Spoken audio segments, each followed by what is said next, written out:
Hola, ¿qué tal, jóvenes? Me da gusto saludarles en esta noche. Hoy vamos a revisar un tema muy importante sobre el tipo de los fenómenos. Como revisamos la sesión anterior, lo recuerdan, sobre las ramas que involucran a la física, que había dos diferentes ramas. La primera era aquella en donde las velocidades eran muy bajas con respecto a la velocidad de la luz, y la física moderna, que se refería a aquellos cambios o fenómenos que se daban casi por encima de la velocidad de la luz. Y dentro de esas ramas, eh, ustedes hicieron excelentes trabajos sobre lo que son eh, algunas características de estas ramas, como es pues la óptica, como es la termodinámica, como es la mecánica del movimiento en estática y en dinámica, que es la cinemática, por ejemplo, que es ya dentro de la rama de la física moderna, que es pues la relatividad, ¿sí? Que es la energía nuclear, por ejemplo, se refiere, bueno, pues a la interacción entre los, ya a nivel de los átomos, ¿sí? Pero vamos a revisar lo que es los fenómenos. Si se darán cuenta, ahorita que lo revisemos, que en función de algunas de las ramas de la física, como es la óptica o como es la termodinámica, vamos a ver que los fenómenos que se revisan o que suceden en la Tierra, pues tienen que ver íntegramente con lo que es la física. Vamos a revisar lo que es, ¿sí? Vamos a la de pantalla. Ok, observen, aquí en el caso de los fenómenos, la definición, el concepto de fenómeno es muy interesante porque se refiere a la manifestación de una actividad que se produce en la naturaleza y se percibe a través de los sentidos. O sea, es algo que vemos, es algo que sentimos. Pero lo interesante de esto es que a veces lo vemos y lo sentimos, pero no alcanzamos a comprender cuál es su naturaleza. Otro concepto, o para el acercamiento de lo que es el concepto, dice cosa inmaterial, es un hecho o suceso que se manifiesta y puede percibirse a través de los sentidos o del intelecto, una cosa extraordinaria y sorprendente. A continuación vienen algunas diapositivas, no tienen texto, pero quiero que observen, y vienen algunas preguntas en la diapositiva. Observen. Es un fenómeno que es muy conocido. El fenómeno se llama arco iris y no es otra cosa más que el fenómeno de la reflexión de la luz. Viene la luz blanca que procede del sol, y a veces al chocar con algún cuerpo transparente, como puede ser el agua o algún vidrio, de alguna forma, como por ejemplo un prisma, la luz se descompone en sus diferentes colores o diferentes colores de haz de luz. Entonces genera este fenómeno tan interesante como es el arco iris. Pero la pregunta no es qué es el arco iris, sino qué es la reflexión de la luz. Ya lo comenté, pero me interesaría que ustedes pusieran su concepto de la reflexión de la luz. En este punto número 2, o esta pregunta 2, hace una alusión a lo que son las auroras boreales. Estas auroras boreales se dan pues en los polos del planeta, y viene ahí un video muy interesante en el cual ustedes pueden revisar lo que es una aurora boreal, de dónde y cómo se genera, ¿sí? Incide o tiene que ver mucho el campo magnético de la Tierra, y al interactuar con la luz que proviene del sol, la radiación solar, bueno, hay un choque de energías y por ahí se genera un fenómeno de luz muy interesante que es la aurora boreal. Pero bueno, revisen el video para que sepan de lo que les estoy hablando.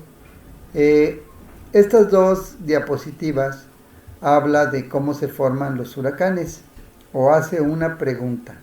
Hace unas horas o días en la parte norte de México, lo que es el sur de Estados Unidos, en la parte de Texas y Luisiana, impactó uno de los huracanes más mortíferos de la historia, junto con Katrina, por ejemplo. Fue un huracán que se llamó Laura, o se llamaba Laura, y este huracán llevaba vientos constantes hasta de 240 kilómetros por hora. Es una velocidad tremenda, terrible, y que causó mucha destrucción ahí en la parte norte de México, lo que es, si lo vemos tomando como base Estados Unidos, pues sería el sur de Estados Unidos, donde se encuentra lo que es el estado de Texas y Luisiana. Por esa parte impactó y hubo muchos destrozos, hubo muchos muertos también por este fenómeno que impactó en ese lugar. Pero la pregunta, ¿cómo se llega a generar un huracán? En esta temporada que se forman los huracanes sucede algo muy interesante. Hay corrientes frías que vienen del Polo Norte, pero también hay corrientes calientes que vienen del Polo Sur.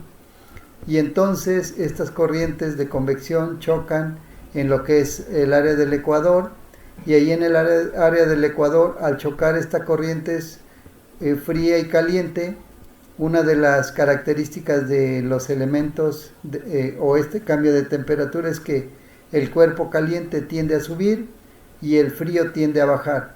Entonces, cuando chocan a una diferencia de alturas y diferencia de velocidades, dentro de los océanos empiezan a tomar velocidad, y bueno, se generan cosas como esta, que es un huracán, el que impactó en la costa de Luisiana y Texas, por ahí, por esa parte.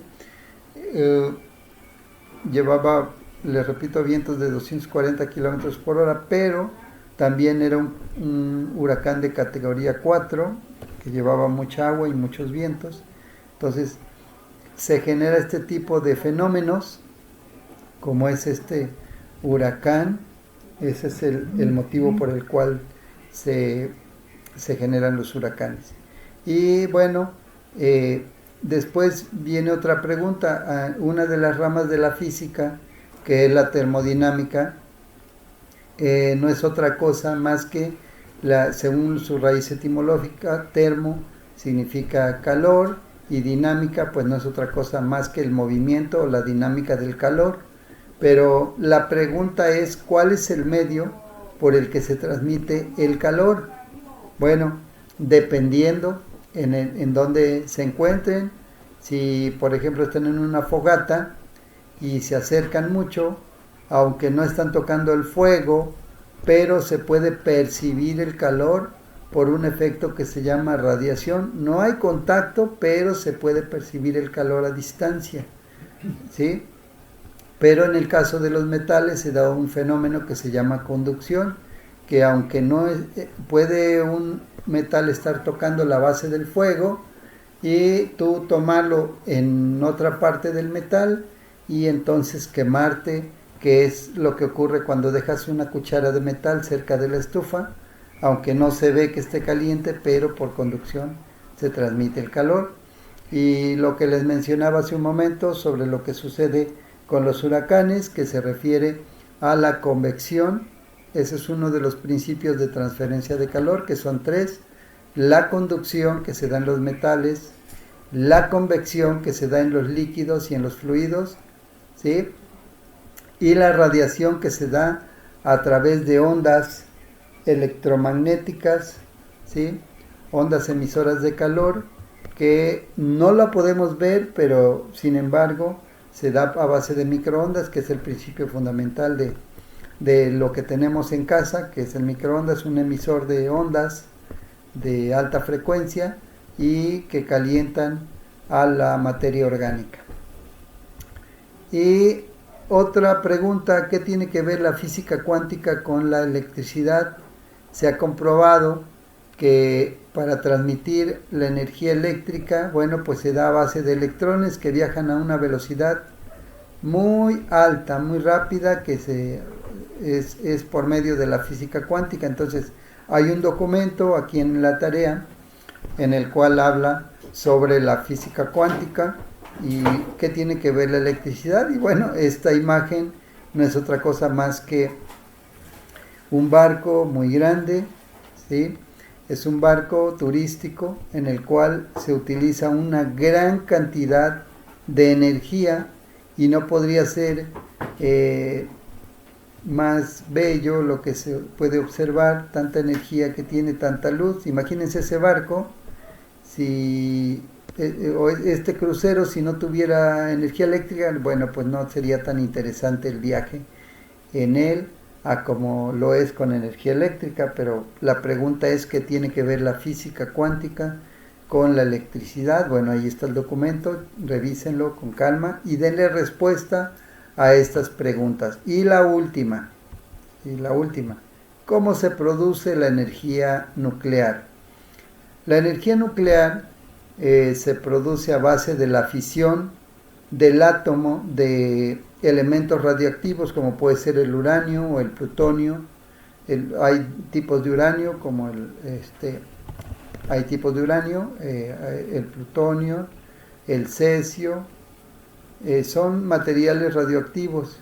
En el caso de las centrales nucleares regularmente utilizan uranio enriquecido, y al ser bombardeado por neutrones, el núcleo del átomo de uranio se fisiona, o sea, se rompe, y en esa fisión nuclear se generan grandes cantidades de calor, lo que hace que calienten agua, y las turbinas de la planta nuclear se mueven por medio de vapor de agua.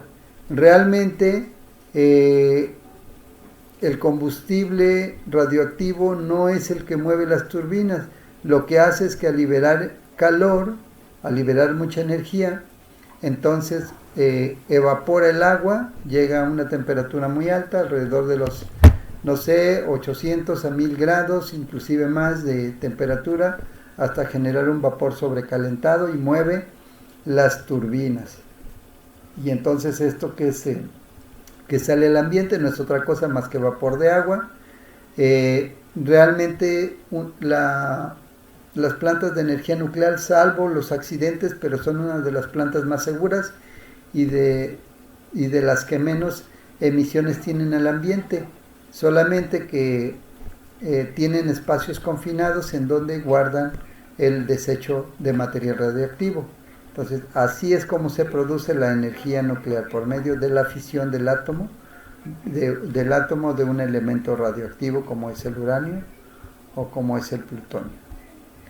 Gracias, me da gusto saludarles. Revisen la presentación, revisen el video y denle respuesta a estas preguntas. No olviden incluir una imagen para su tarea que ejemplifique la respuesta que están dando a estas preguntas. Me da mucho gusto saludarles en esta segunda semana ya de este inicio de curso 2020-2021. Que tengan un excelente inicio de semana.